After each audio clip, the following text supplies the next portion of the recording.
mas domingo para mim é um dia especial. Pego logo minha Bíblia, muito quero aprender. Vou contente para a escola dominical. Sempre a cada manhã, louvo a Deus com prazer, mas domingo para mim é um dia especial. Pego logo minha Bíblia, muito quero aprender. Vou contente para a escola dominical. Pois é Deus que sua palavra me ensina a viver, ter mais fé e esperança para poder vencer. Caminhando com a Bíblia bem no meu coração. Quando chega o pecado eu digo não, não, não, não, não.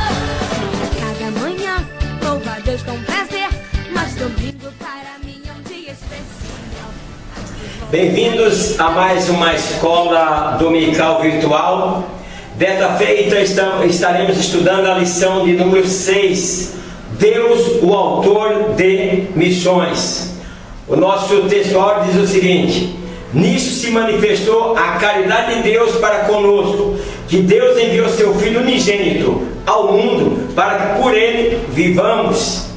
A verdade aplicada. Logo no início da Bíblia encontramos que o Deus Criador é um Deus missionário, interessado em abençoar todas as famílias da terra. A introdução: desde a eternidade Deus traçou um plano de redenção para toda a humanidade. Seu plano sempre foi abençoar as famílias da terra. Por isso ele nos convoca e nos comissiona a realizar essa missão. Então, meus queridos, nós viemos aí desde o início dessa lição. O comentador está nos chamando a atenção, nos levando para o campo missionário. Então, esta lição é um verdadeiro seminário, um verdadeiro aprendizado para aqueles que querem aprender a lançar a semente de maneira que ela seja fértil na terra. Isto é, evangelizar com sabedoria, com responsabilidade e conquistando almas para Cristo. Então, nós estamos seguindo essa lição em que o Deus missionário, como nós estamos vendo nessa lição, desde o início, a preocupação de Deus é de que os povos da terra fossem evangelizados, conhecessem a sua palavra, até para que depois eles não tenham desculpa. Jesus disse: e quando esse evangelho do reino for pregado a todas as gentes, aí virá o fim. Então nós que estamos seguindo as lições Betel, o que nós estamos fazendo? Nós estamos focados na evangelização, na maneira de ganharmos almas para Cristo.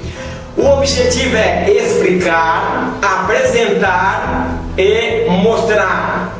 Então, na primeira parte, nós vamos explicar aos alunos que o plano de salvação foi elaborado antes da queda do homem.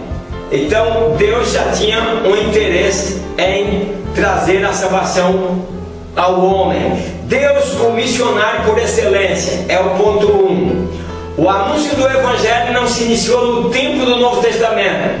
Deus anunciou primeiro o Evangelho a Abraão, dizendo: todas as nações serão benditas em ti.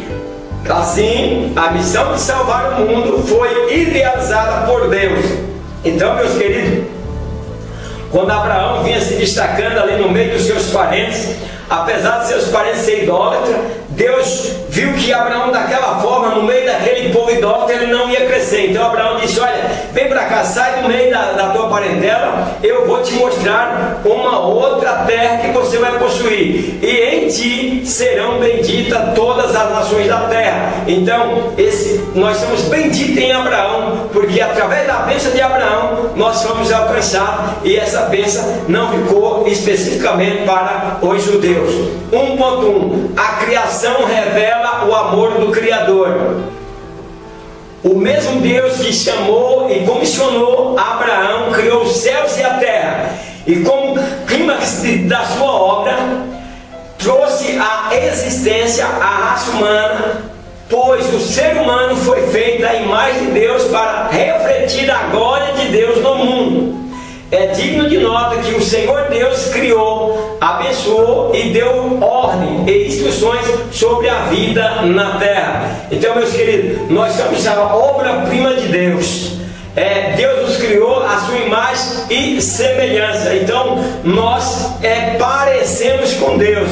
Então é digno de nota, né, que o Senhor Deus criou, abençoou e deu ordem e instruções missões sobre a vida da terra. Então nós temos que procurar entender qual a maneira que nós devemos nos comportar, porque nós fomos feitos à imagem para refletir a glória de Deus. Então cada cristão, cada pessoa reflete a glória de Deus. Para isso é preciso que Jesus Cristo esteja arraigado em nossa vida. 1.2, a missão começa com Ele. Deus, além de Criador, tem um pleno envolvimento com sua obra.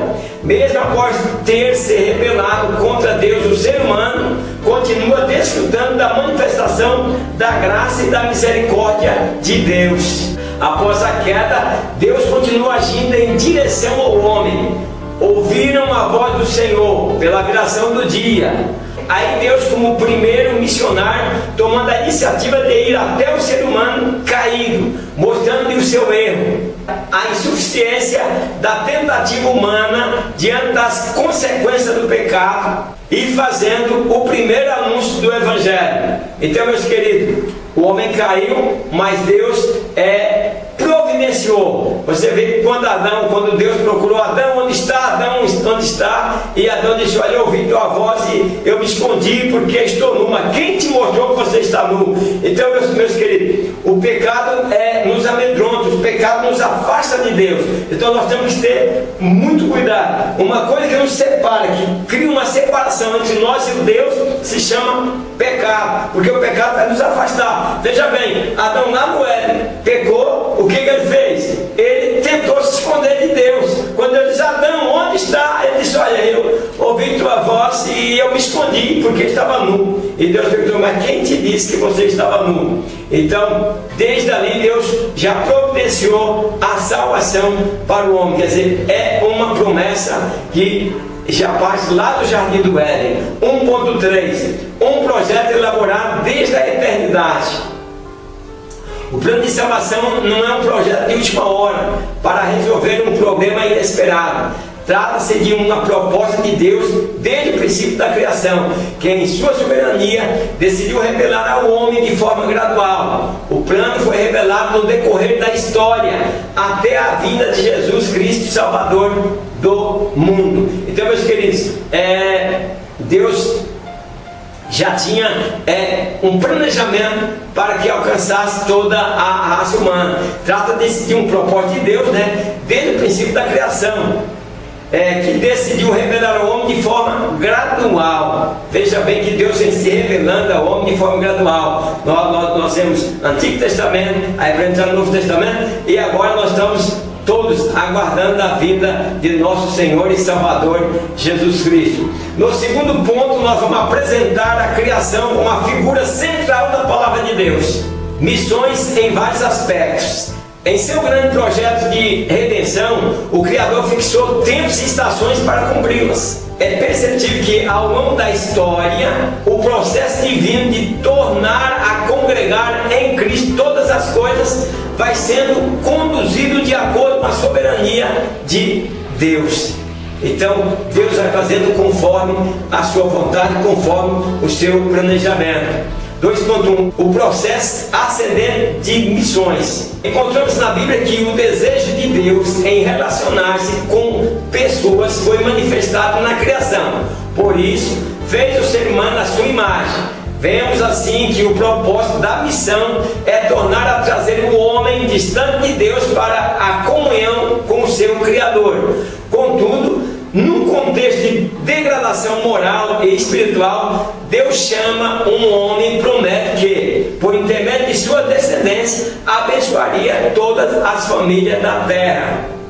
Então, o processo ascendente de missões. Deus vem trabalhando e Deus chama um homem. Aqui o comentador diz que, mesmo nessa degradação moral e espiritual da humanidade, Deus chama um homem e promete que, por intermédio dele, vai abençoar todas as descendências da terra, que nós somos abençoados em Abraão. 2.2, Cristo, a figura central. A Bíblia revela o Senhor Jesus Cristo como o Messias prometido, a figura central em todas as dispensações. Ele aparece figurado nas vestimentas de pele com que o Senhor vestiu a Adão e Eva, no carneiro imolado em lugar de Isaac, no cordeiro pascual sacrificado na saída dos filhos de Israel no Egito, na nuvem que guiava os israelitas de dia e na coluna de fogo que os aquecia à noite.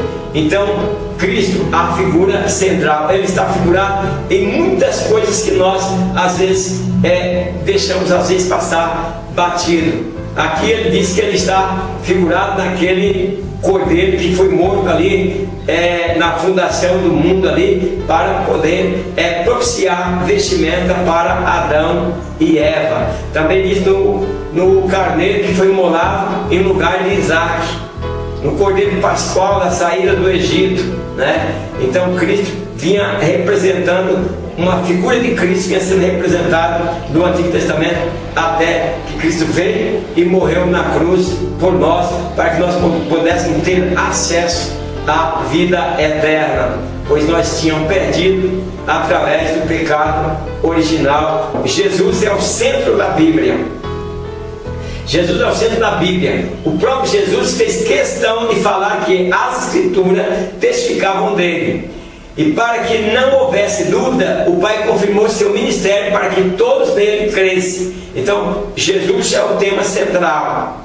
Quando nós estamos evangelizando, nós precisamos estar focados que quem salva é Jesus, quem transforma é Jesus. Então, o homem vem até Jesus e Jesus fará com que ele possa ter acesso à salvação através de crer em Cristo, o Filho de Deus, que é o tema central da Bíblia.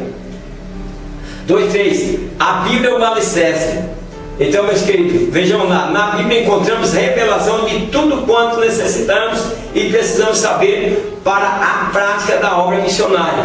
Então, tudo que nós queremos ver acerca da salvação, acerca de Deus, acerca de como devemos nos comportar diante de Deus, nós vamos encontrar na Bíblia, que ela é que nos dá o alicerce da nossa fé, porque é através dela que nós conhecemos a palavra de Deus.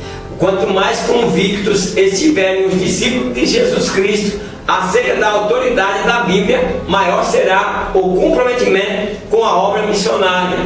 O próprio registro da mensagem em formato de livro tinha um propósito missionário. Então, a própria Bíblia, ela já tem um propósito missionário. É através da Bíblia que muitas pessoas têm se convertido e têm mudado de vida, porque ela é o alicerce. Então, a nossa fé, nós encontramos alicerce, nós encontramos a bagagem para que nós possamos entender a palavra de Deus através da Bíblia Sagrada. A terceira parte, nós vamos mostrar o envolvimento da Trindade nas dispensações. Então agora vamos dizer, a Bíblia, o livro da alicerce, Deus o missionário desde o início, Jesus Cristo, né, que vinha tipificado em várias aparições do Velho Testamento. E agora nós vamos mostrar que o Pai, o Filho e o Espírito Santo está envolvido. Por isso nós chamamos aqui de Trindade. Missões e a Trindade. Um dos textos bíblicos que enfatiza o trabalho do Deus Trino na obra missionária é o que registra a ordem de Jesus Cristo. Ide, ensinai todas as nações, batizando-as em nome do Pai, do Filho e do Espírito Santo. Assim, cada pessoa da Trindade está envolvida no envio, no comissionamento, na capacitação e na promoção da ação missionária. Então, cada um de nós que aceitamos a Cristo e fomos batizados em nome do Pai, do Filho e do Espírito Santo, estamos envolvidos nesta obra. Não há como nós fugir. É uma obrigação que é imposta a nós. Recebemos, de graça recebemos, e de graça também nós precisamos levar, proclamar a palavra de Deus, proclamar a salvação em Cristo Jesus. 3.1. A participação de Deus Pai. O conferencista em missões Robert E. Esper declarou: no próprio ser que o caráter de Deus, que é a base mais profunda de esforço missionário, deve ser encontrada. É importante que esta ênfase teocêntrica seja destacada em missões, pois como o apóstolo Paulo registrou aos Efésios, somos abençoados, escolhidos, remidos para o louvor da sua glória. Deus Pai nos criou para que nos relacionássemos com Ele. Após o pecado, agiu para que ocorresse a reconciliação. Então, Deus nos criou para que nós pudéssemos relacionar com o Pai, né? Então, nós estamos falando de um Cristo teocêntrico, que é o tema central que nós destacamos em missões, em evangelizar. Cristo no centro. O homem se perdeu através do pecado de Adão, mas após o pecado, Deus agiu para que ocorresse a reconciliação. E essa reconciliação custou o preço de sangue, que foi a morte de Cristo no Calvário. 3.2. A participação de Jesus Cristo. Em Jesus Cristo encontramos a realização plena da ação missionária de Deus Pai. Enviado pelo Pai, veio para servir e dar sua vida em resgate de muitos. Aniquilou-se a si mesmo, tomando a forma de servo. Jesus Cristo veio para servir, porque Ele veio na forma de servo. Diz que Ele aniquilou-se a si mesmo, tomando a forma de servo. Jesus Cristo é um modelo no cumprimento da missão. Assim como o Pai me enviou, eu também vos envio. Ele declara: é-me dado poder no céu e na terra, antes de lançar a grande chamada para a missão. Então Jesus Cristo, todo o poder foi me dado no céu e na terra. Jesus disse: portanto, eu vou dar poder a você. Sabendo que Jesus Cristo otorgou poder para que nós pudéssemos levar adiante o seu evangelho, que os sinais acompanham a todos que creem. 3.3. A participação do Espírito Santo. Quando a Bíblia começou lá em Gênesis, que o Espírito de Deus se movia sobre toda a parte do abismo, atuou na criação, continua atuando até hoje. Logo no início do Novo Testamento, lá está o Espírito Santo agindo em Maria para a encarnação de Jesus Cristo. E depois ungindo o próprio Messias. Pelo Espírito Santo, Jesus Cristo se ofereceu como sacrifício. O próprio Jesus Cristo prometeu que o Espírito Santo estaria sempre conosco. Lembra que Jesus disse: eu não vou deixar vocês órfãos, eu vou enviar um Consolador, eu vou enviar o Espírito Santo que estará com vocês todos os dias. Então nós temos o Espírito Santo. Então nós vimos aí nessa última parte a cooperação do Pai, do Filho e do Espírito Santo na obra missionária desde a fundação do mundo. Conclusão: busquemos conhecer os diversos grupos sócios que estão presentes na região da igreja local. Apresentemos ao Senhor com oração e peçamos a direção e capacitação necessária do Espírito Santo, pois todos os segmentos sociais precisam ser alcançados pela mensagem de salvação. Então todos, independentes de grandes, pequenos, sábios ou idosos, todos precisam abraçar e aceitar esta salvação. Finalizamos mais uma escola dominical virtual, e agradeço a todos vocês e até a próxima aula, na paz do Senhor. Amém.